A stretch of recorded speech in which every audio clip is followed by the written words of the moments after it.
Welcome back, everybody, to the second edition of Paranormal this morning.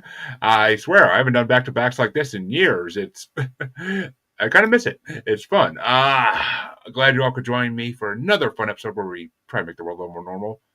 As usual, it's not going to happen, but we'll still move forward on. I am being joined today by a guest that I am very excited to have on the show because I have heard his story for years, and to spread it even more is something I've been would love to do, and I got questions. But, ladies and gentlemen, Mr. Stephen Kubacki, PhD and Nexalist. Welcome, sir. Thank you. Thank you for having me on the program. Oh, my pleasure. Well, folks, I'm not even going to try to summarize what he's about to tell you, so I'm not.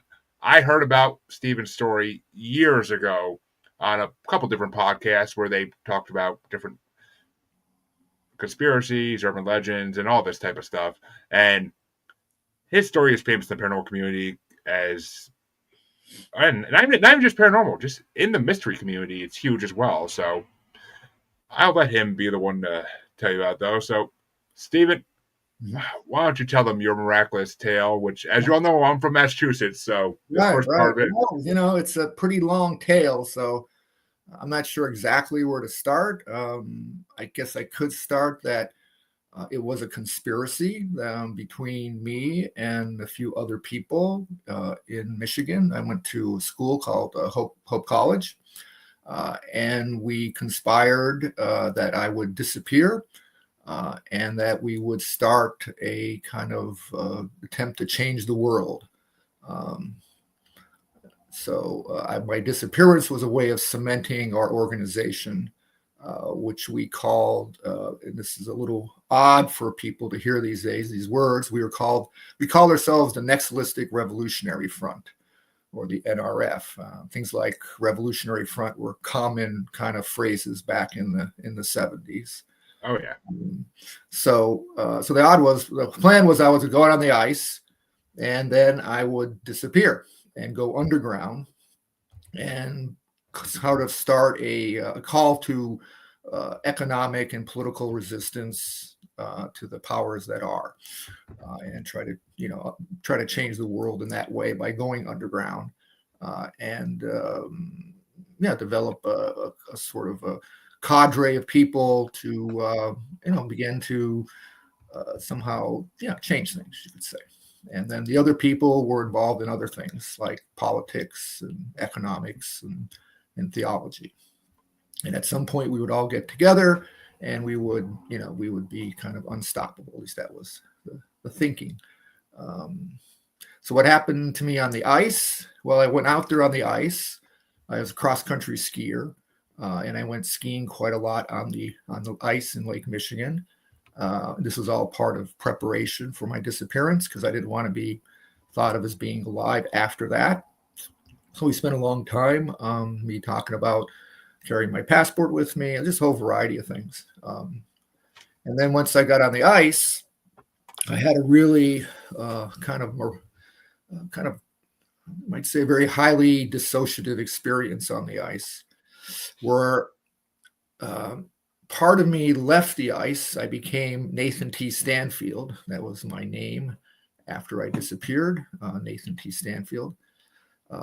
But something happened to me on the ice where I felt I entered like another dimension and experienced beings of light and an energy shell.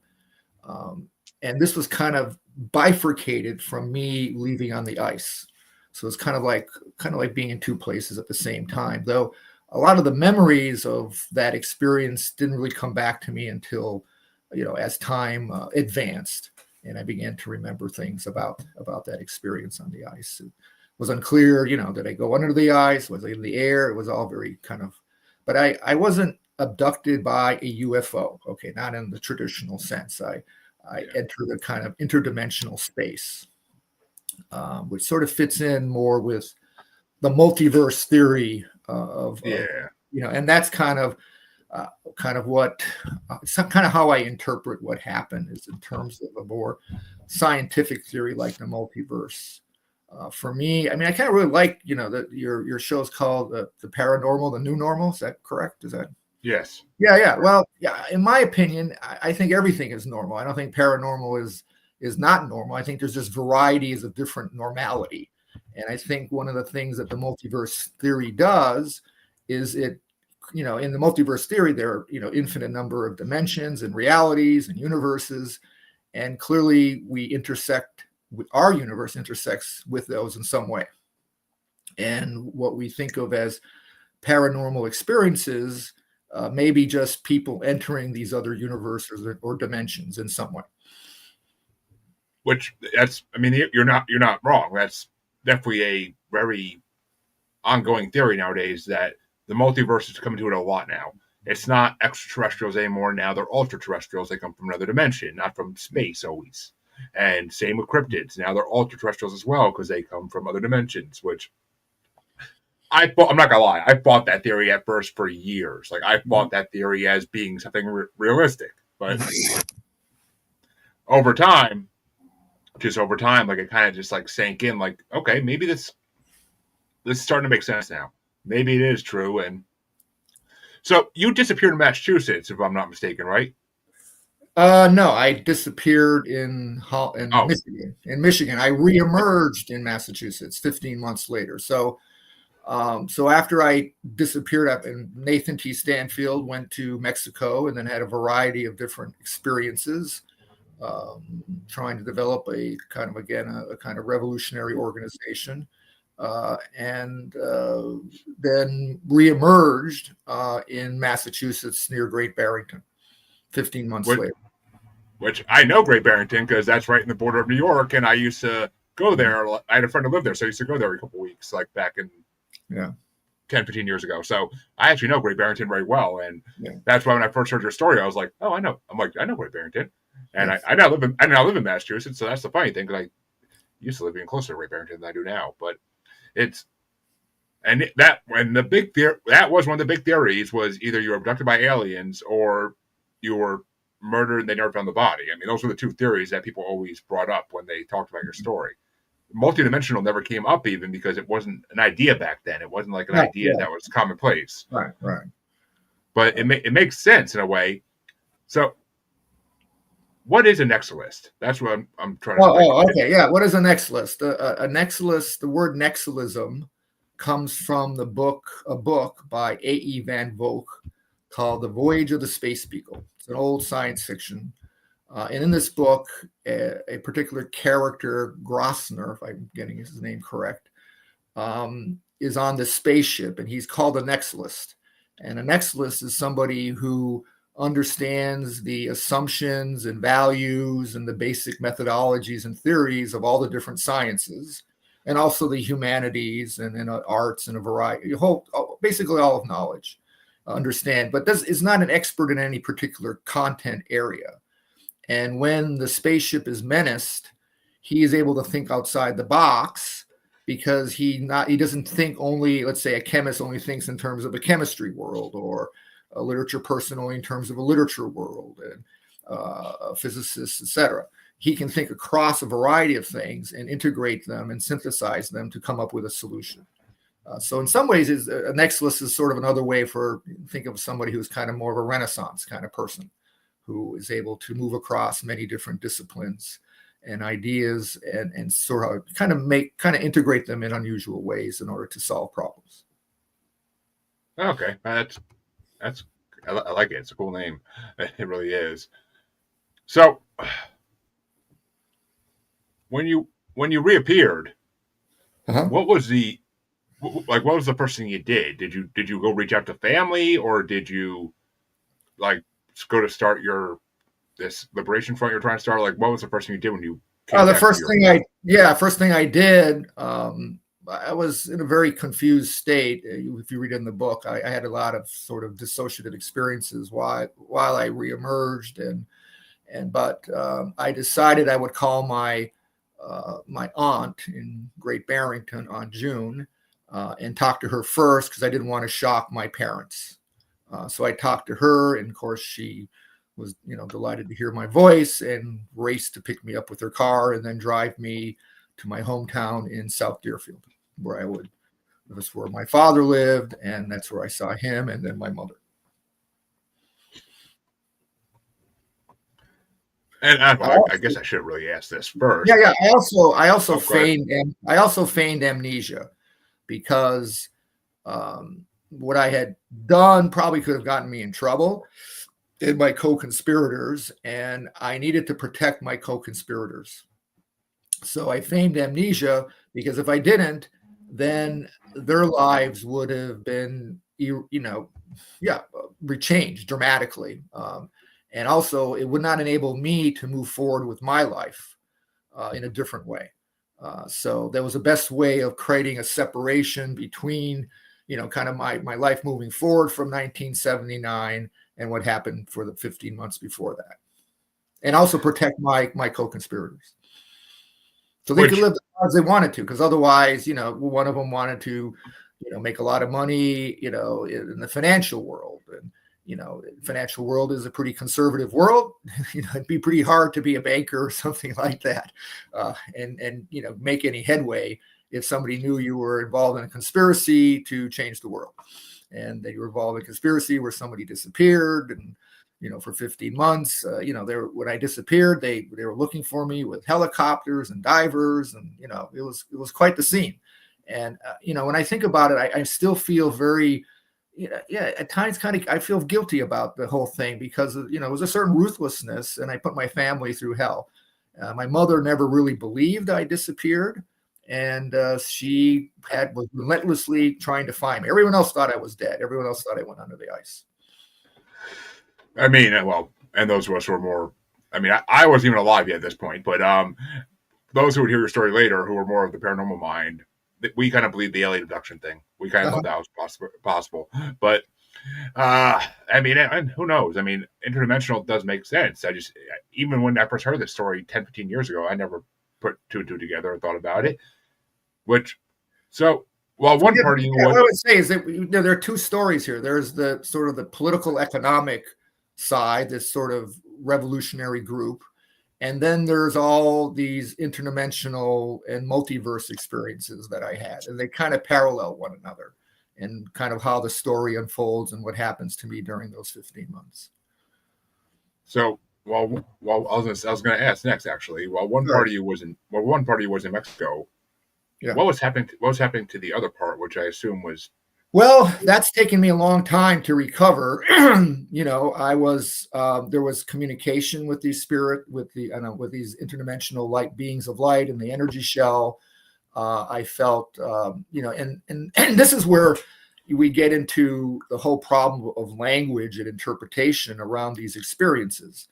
If I was somebody who hadn't studied a lot about other dimensions, and there really wasn't, the multiverse was a pretty new idea, but other dimensions and realities, I might have been incredibly scared or paranoid about what was happening to me. And if I was really scared and paranoid what was happening to me, I might then project that fear all around me. And instead of seeing beings of light, I might see mean, lizard aliens or something, out to, dissect me or plant things in my body, etc.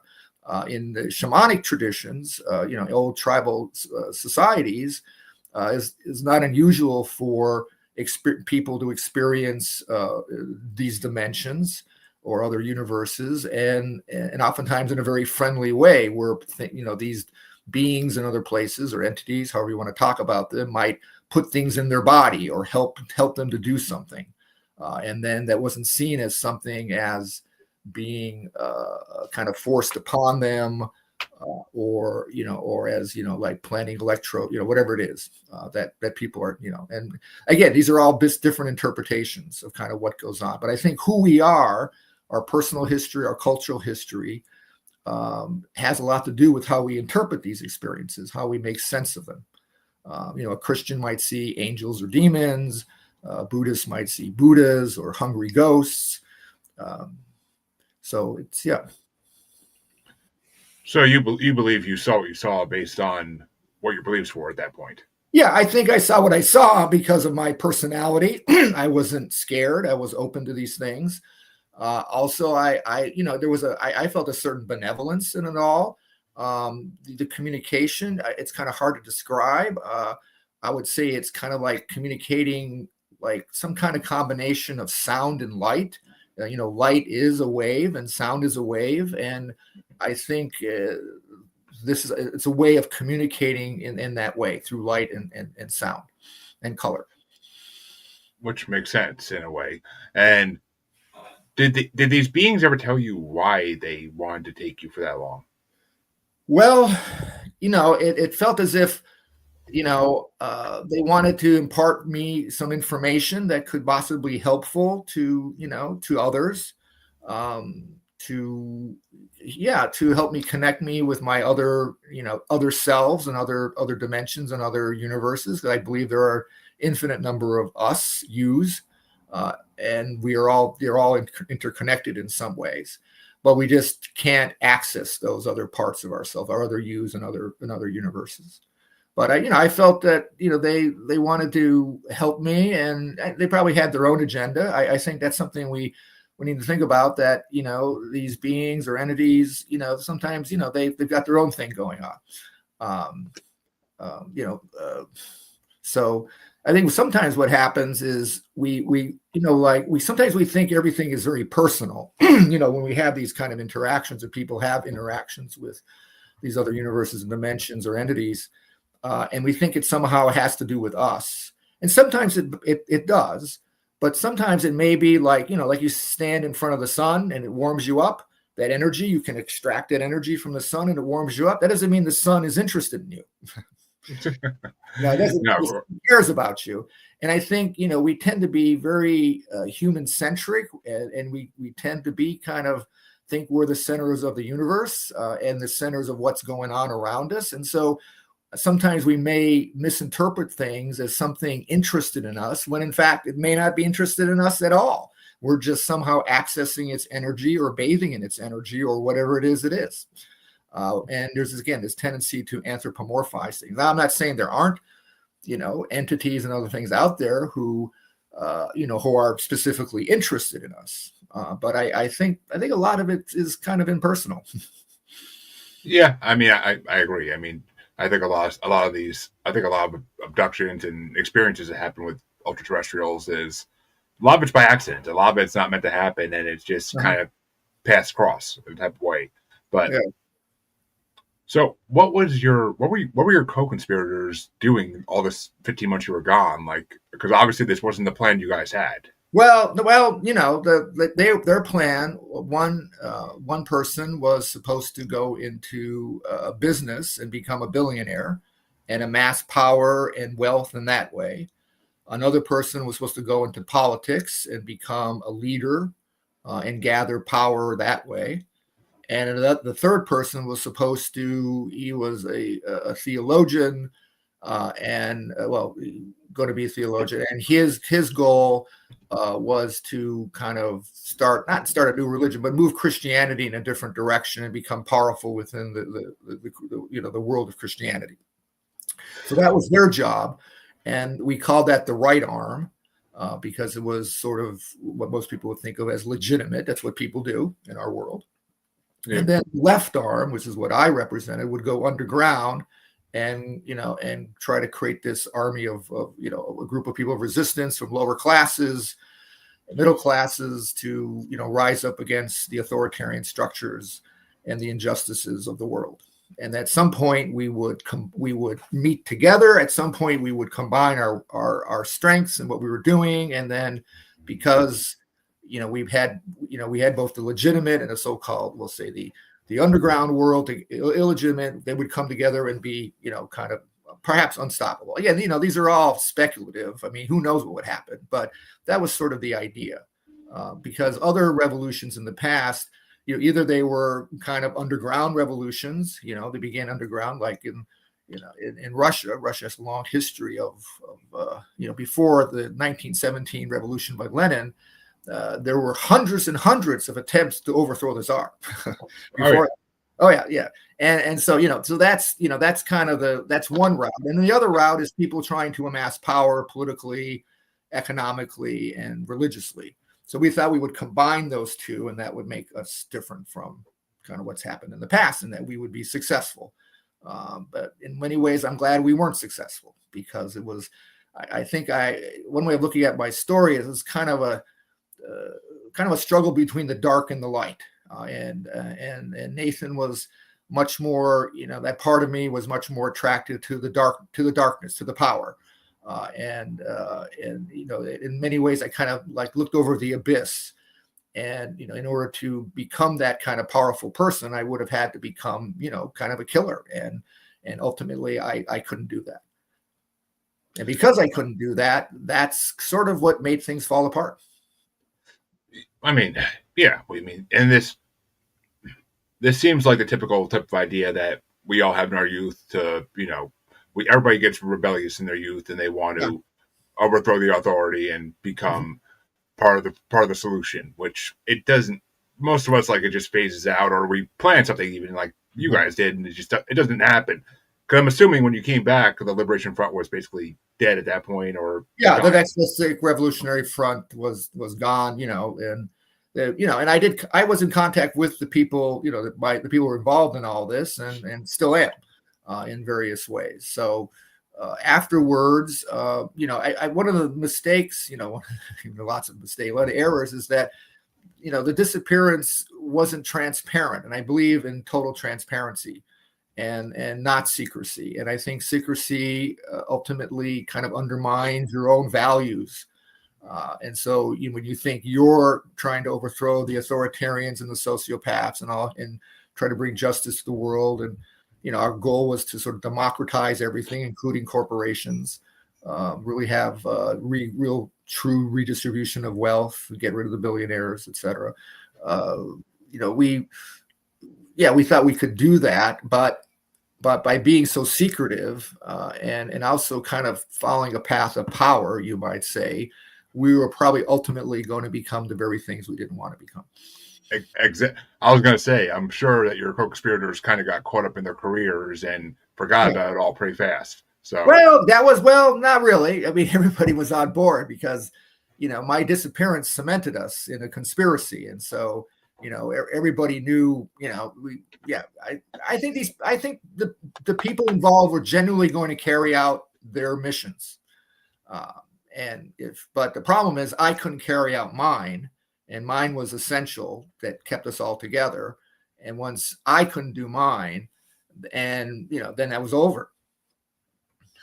Yeah, were your co-conspirators really upset about this, or did they just kind of move on with their lives? I think, yes, some of them were very upset about it. One particular person was incredibly angry with me. But they went on with their lives, and I did too. And I moved. I guess you say, before what kind of how I might have educated me in the way to develop this sort of revolution conspiracy was I was very focused on larger system issues like politics and economics. I spent a lot of time studying culture, the culture industry, and how it affects and controls our minds. So I was very focused on this kind of larger things. I wasn't focused on psychology. I wasn't focused on the micro. I was focused on the macro.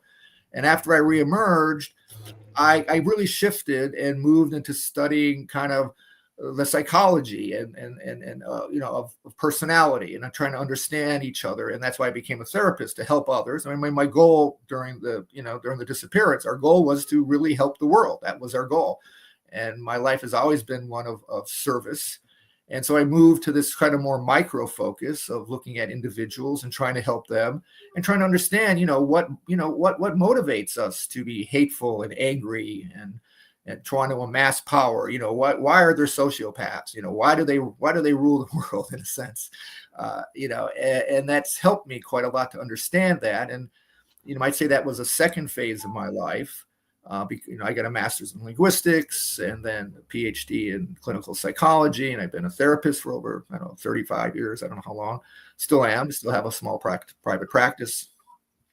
But and then the next stage, you would say, in the last 10 years, as I've been trying to combine the insights of psychology that we have to change within, but we also have to change at a systems level. They both have to happen at the same time.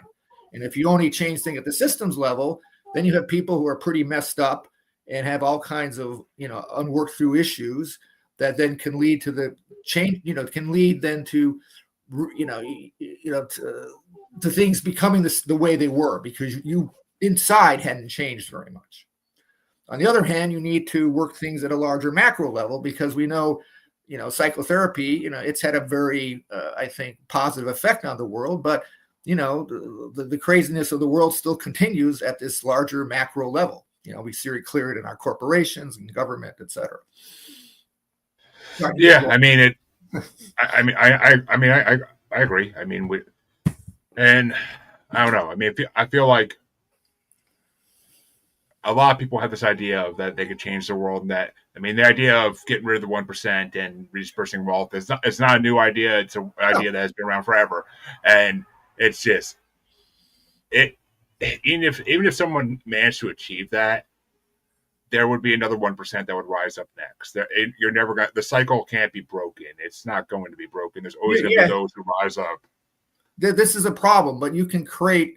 One of the things I've been working on, looking at economics, and there's a general tendency for everything to accumulate, to centralize. Money centralizes. Money accumulates. If you look at the effects of Brownian motion in physics is where, if you put a bunch of random atoms and molecules in a vacuum, they will still begin to coalesce. This is why we have galaxies, because things accumulate. This is why we have cities. Things that people accumulate in various areas, and money accumulates too, and power accumulates. And so this is always going to be happening. And then we just need to develop other checks and balances in order to, instead of things being centralized, money being centralized in particular individuals or organizations or governments, that is more decentralized and dispersed. And that's a lot more difficult. It is. I mean, it's. I mean, there's always going to be people who are good financially with money and can find ways to make it and to keep it. And there's always going to be those group of people who can't manage. Even if they're handed $1 million, they would spend it in a couple months' time and be back to where they are. It's people. It's in us. It's just part of our build. It's part of our design to how we deal with money. It's part of our design. It's part. You could learn it. You could learn to be a certain way, but it's hard. Some people are just made to spend.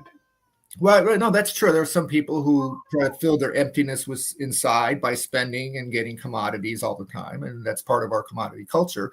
But I think people generally, most of us are very, you might say, altruistic. We really care. We're very social creatures, and we really go out of our ways to take care of others and to put the extra effort in. I have a lot of clients who work in very, big corporations like Microsoft and Amazon. And some of these people are working 80, 90 hours a week, and why do they do it? It's not fairly compensated. That's for sure. They do it because they're oriented to take care of and help others, to really be part of the team.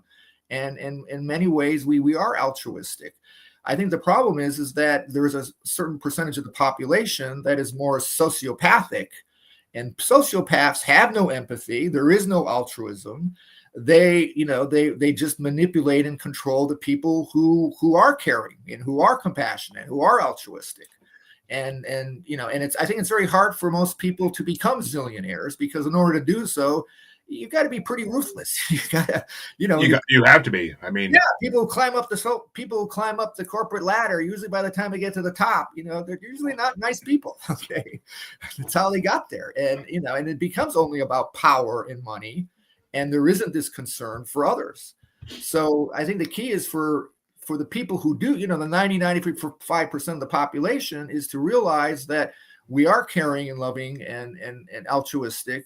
And social, and not to allow ourselves to be controlled by this other smaller percent. I mean, yeah, those who are social. You're right. This world is run by sociopaths and narcissists and everything else. But there's advantage to being like that too, though. It's not a good thing, but there's an advantage to being like that, because you can accomplish more because you don't care. People like you and I who care about other people, we don't want to step on people to get where we need to go.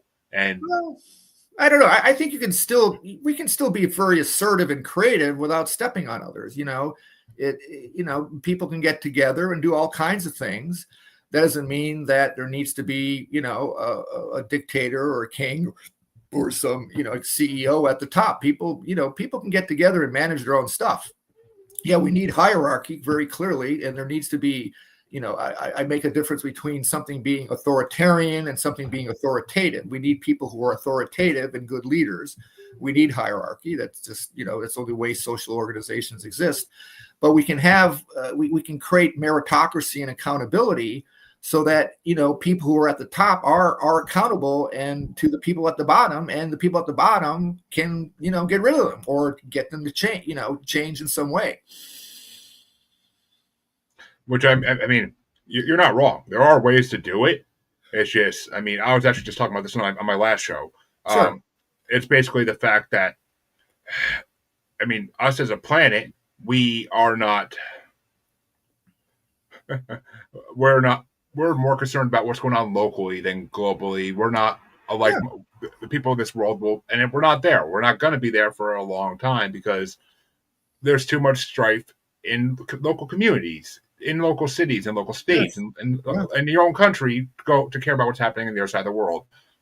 And I mean, there's some belief that this is forced and this is made to keep us from becoming our better selves, our greater selves, from awakening even. But I mean, I don't know. I wouldn't be surprised if there's some kind of group behind it all. I really wouldn't. I mean, this day and age, that wouldn't surprise me. But I don't know. It's a scary world we live in, and we're trying to figure out. People are still trying to figure out the best way to live in it and survive, let alone actually help others. I mean, it's hard to help others when you're starving, when you're dying of thirst. Like, it's hard to help others. Well, I think that's somewhat true, but oftentimes when you go into poor communities, it's my experience that people are the most generous, are the most caring, take one another. I mean, I don't know. I think usually, there's some studies that show the wealthier people get, the less generous they become, the less concerned for others they become, the more divorced they become from humanity. So I don't know. On the other hand, a lot of people bought into the system. Everybody wants to be a zillionaire. Everybody wants to have this or that, and and that's part of the brainwashing that goes on in the commodity culture. Exactly. I mean, the idea of keeping up with the Jonases, like the idea that because your neighbor has it, you have to have it. Like it was an idea that started back in the 50s, basically, and to this day, it's even worse because now with all these people on YouTube and whatnot, oh, I got this new thing from Amazon today. You have to get this, and then every kid wants it. A lot of adults want it, and it's just like, what? I'm like, why are we trying to make ourselves so commercialized? Like, well, yeah, and that commercialization, then we're destroying our planet. I mean, this has been talked about by many people in many different books, but we are destroying our planet through this, focus on greed and having everything we want, and without really looking at the implications of what it's doing to the planet. I mean, it's unsustainable in the long run. Our economic system is unsustainable. Our country is bankrupt. Most of the countries in the world are bankrupt. We live in a fictitious kind of economic system. One of the jokes I tell people is if you get 200 economists together, they have 200 different predictions, and one of them statistically is going to be right, and that person gets the Nobel Prize. I'm not trying to put down people who got the Nobel Prize, but this is the problem with economics, is that it's not a science. It's hard to predict history. And it really is. It's not much better than it's at the most good for very short term, looking at short term things, but long term things, it's useless. It really is. I mean, no one could have predicted 100 years ago where we'd be today. Nobody could predict it. Yeah. Nobody could predict it, and we can't predict where we're going to be 100 years from now. No. I mean, what are your since you had this experience with light beings, I'm sure you fully believe there are other civilized societies out there besides humans. Oh yeah. There are definitely other civilized societies and other universes or other planets, and some are, there are definitely extraterrestrials, in our universe. And there are, extraterrestrial, what I call super extraterrestrials in other dimensions and realities that people then think of as gods or powerful entities of various sorts, and how they operate and how we connect with them is different. I wanted to say one thing is, and this is more the scientist in me. I should, before I even get into that, I should say, I'm a mathematician, have also written another book called the Metamathematics of Existence, and we developed two theorems. One's called the theorem of totality, that's based on Gödel's work. He was a contemporary of Einstein. And we prove mathematically is in order for anything to exist, everything imaginable and unimaginable must exist. It's called the theorem of, so it kind of supports the multiverse from a mathematic perspective. Yeah, I've heard of that theory. Yeah. The other theorem is the theorem of boundary conditions. And in order for anything to exist, it must have boundaries and limitations.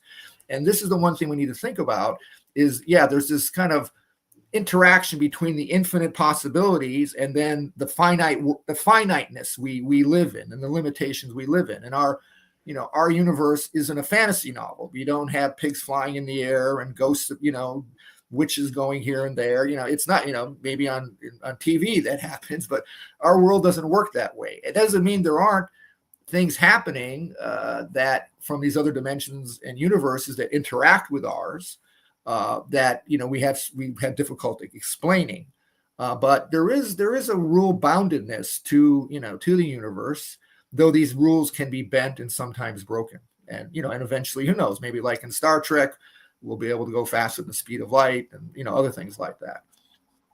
Exactly. I mean, it's both theories they have to live side by side. They have to. Yes. Because if things don't have boundaries, they have unlimited potential, and that's not good for anything. If you have unlimited potential, because then we see we've seen in all the sci-fi shows, Star Trek included, what happens when beings have unlimited potential and how they destroy their own societies. So, well, something going on economically, politically like that, maybe, I don't know. I'm just, I might be off base with that. That's going on in the world. But. I mean, it's slowly happening, and I truly believe that we are on the verge of another a great spiritual awakening, bigger than anyone before, and that it's going to change the way people think in our world. Yeah, I hope so. I agree with you. I think, I think we need to take spirituality and modernize it, let go of some of the things that are clearly wrong, like, the earth was created in 7 days. That there's no validity to that, maybe metaphorically, but we need to modernize. And I think the multiverse is the way to do it, because it's based in science. It's based in quantum theory. It's where we get into things like quantum consciousness, and quantum consciousness is a state where we can then access these other universes and dimensions. We're doing it all the time. A lot of times we don't even know it, but dreams clearly get us into a state of quantum consciousness. And if we just digress here a little bit, when in quantum theory, there's a possibility an electron could be anywhere in the universe. It has infinite possibilities, and that's called a state of coherence. And then when it interacts with lots of things, has more relationships, we kind of know where it is. So if we see a rock, we see all these molecules and atoms. The rock stays the same as a rock over time. It's not here or there or everywhere. But when we can simplify the mind, like in dreaming, we let go of established thinking, the mind gets simpler. We get into this place of quantum consciousness, where then we can access these other universes through dreams, and get information and see things that they have no foundation in our world, or there's no scientific explanation for it. And we do this all the time. And and meditation, prayer, other things that help simplify the thinking we have and quiet the mind. And so reduce the connections and the established connections, and open us up to these other infinite possibilities. Though how we interpret them is based on our, on our finite interpretation, on our personalities and our personal history, et cetera, which create limitations. Exactly. I mean, quantum physics in the morning. You're getting me into something here. But yeah, I tried. It's a very crazy play. I mean, we think about quantum entanglement. You could have an electron that has a spin in one place, whatever. I'm not getting into what spin is, and you have an electron could be on the opposite side of the universe. And when this electron changes, what it does, that the other electron changes too automatically. It defies how we think of time, because in a sense there is no time between these two electrons, even though they are zillions and zillions of miles apart. Exactly. I mean, it's and to get rid of time, you're going to mess a lot of humans up if you tell them that time doesn't exist. You're going to mess a lot of humans up. It does. I mean, we do get older, we die. One of the things I think about is that there's a belief in reincarnation, and I think it's a way of interpreting kind of the infinite us's in many different timelines and realities. And I think what happens is, at this sort of state of quantum consciousness, or we are connected with all these other parts of ourselves. And so what we think of as reincarnation is just us becoming aware of another self, another timeline, another universe, and then we're reincarnated, but we're not really reincarnated. All these selves have existed all at the same time. Does that make any sense? It does, because I mean, I talked about this with previous guests, and because they had this ability where they could step into what they basically call the mirror room, and they could see all of their alternate lives, not past lives, but all their alternate lives happening at once in like different TV screens almost. Yeah. That's basically what you're talking about. Is that, I mean, I mean, to what degree people can do that, it takes training, and this is where training in certain I call them methods of I call it constructive dissociation. Things like meditation, prayer, visualization, shamanic journeying, even psychedelics. These are all ways to access quantum consciousness. And we do it through kind of being in two places at the same time, what I call constructive dissociation, which is very different from negative dissociation. We think of negative, we think of post-traumatic stress disorder. We think of something very maladaptive when we think of, but we're constantly dissociating. People drive from one place to the next. They can't remember how they got there. Dreaming is a form of dissociation, meditation. We're all entering other states of consciousness and dissociation. And one of the things I've been kind of working on is trying to be in two places at the same time. So like, for example, when I'm hiking, I can be hiking, I'm here. At the same time, I can be somewhere else, in some other dimension or universe at the same time, and be experiencing things there. And I think it's a training to be able to do this. And again, there's a lot of ancient methods that help people do this.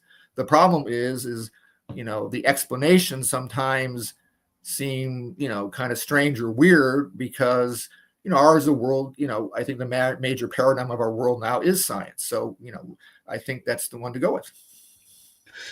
Yeah, I agree, and I mean, it's and you're right. All these different abilities or studies that people go on in the paranormal field they take a lot of training to master. I've talked to a lot of masters of them, and they spent 10, 15 years learning how to do what they do and mastering the craft. I mean, right. Anybody can do it if they try hard enough, and if they have if they're guided on how to do it correctly. But you're not going to be a master of it anytime soon. You have to work at it.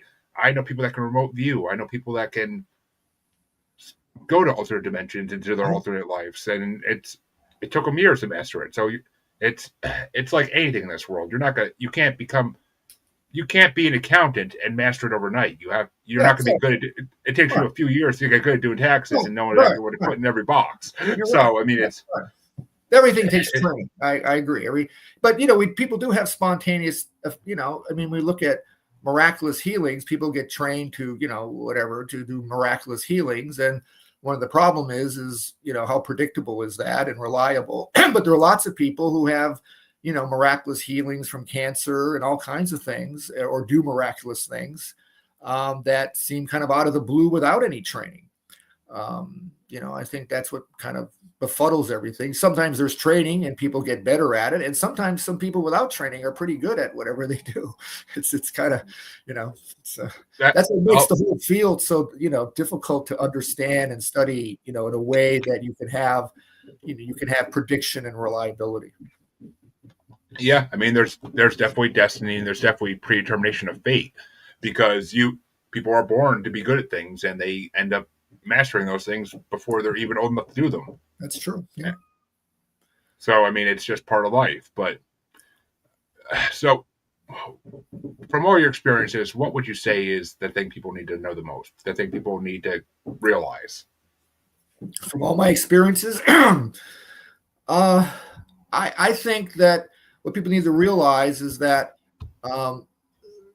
that we are part of a larger multiverse. And if we think of ourselves as a part of a larger multiverse with many dimensions and universes, that then supports the idea of diversity and tolerance, that there's all these universes and all us, and this sense of when we accept them, the universe, you might say the multiverse theory, if we look at it in terms of human behavior, models love, models connectedness. What is love but to connect and to accept and to be tolerant and to be caring? And the multiverse in itself is kind of like that. It's so infinite that all the connections lead to this, I think, this sense of joyfulness and caring. And so I think the caring is out there, and the love. I think that's where we need to focus on, and the trust. And trusting one another. I think it's very hard to trust. It's very difficult because, but we do. We do. Again, our world wouldn't work without trust. I mean, who's going to, without trust, the whole system would fall apart. Even criminal organizations have trust. Without, you have to. Yeah, without they fall apart. We are social creatures, and there's trust. And I mean, there are people who in criminal organizations willing to die for the Don or the mafia leader, willingly and gladly to do that. I mean, that's how we're programmed biologically, most of us. And then there are people, like I said, who are more sociopathic, who really just know how to use people. There's no loving, there's no caring, there's no empathy. Yeah, which exactly, people need to learn to trust, and people need to learn. People need to learn how to get along. That's the basic message I get. In terms of like younger people, I would say that we have infinite possibilities. That's really my message. Is all people that we can do anything. There are infinite possibilities for all of us. We just need to understand how to get there, what it is that we're really interested in, and develop step by step or a program to realize them, but also to understand our limitations. I think it's both to be able to be, both connected with our finite self and our infinite self. And then we can probably do incredible things. And people do incredible things. I mean, you look at the arts and literature and science and et cetera. It's just amazing what humans can do. Of course, it's amazing how deplorable humans can be, killing one another and chopping each other in pieces. I mean, it's just, it's still happens in the world. It does. And, well, if people want to learn more about all this, why don't you tell them about your two books and where they can find your books? Yeah. The book about my disappearance is called The Disappearance, Conspiracy, Revolution, Revelation, ... The Extraordinary, The Extraordinary Disappearance of Stephen Kubacki, in parentheses, after 45 years of silence. That's one book. And the other book is The Metamathematics of Existence. And they're both, you can get them on Amazon or Barnes & Noble or wherever. You can also look at my website, StephenKubacki.com. And there I talk about those books, and I also talk about things I'm writing now. I'm almost finished a book, what I call The Multiverse Guides Humanity, and that's talked about on my website, StephenKubacki.com, and other books I'm working on economics and other things. Well, and I want to thank you for coming on the show today and sharing your story and sharing your lessons that you've learned in life. It's been a fun conversation. I enjoyed it immensely. Thank you. Got to talk about the multiverse in 2 episodes today in a row. I freaking love it. Well, it's big, I guess. I don't know. It's a very vivid topic. folks, please go check out Steven's books and go check out his site. A lot of you I know are into this stuff, so go check it out. And you all know where you can find me. Check the outro if you don't. I will be back tomorrow with 2 more episodes in the morning because I'm crazy apparently. But Good for you. enjoy the rest of your Saturday, everybody. I got things to do and places to be, so I will catch you all tomorrow. Have a good one, everybody.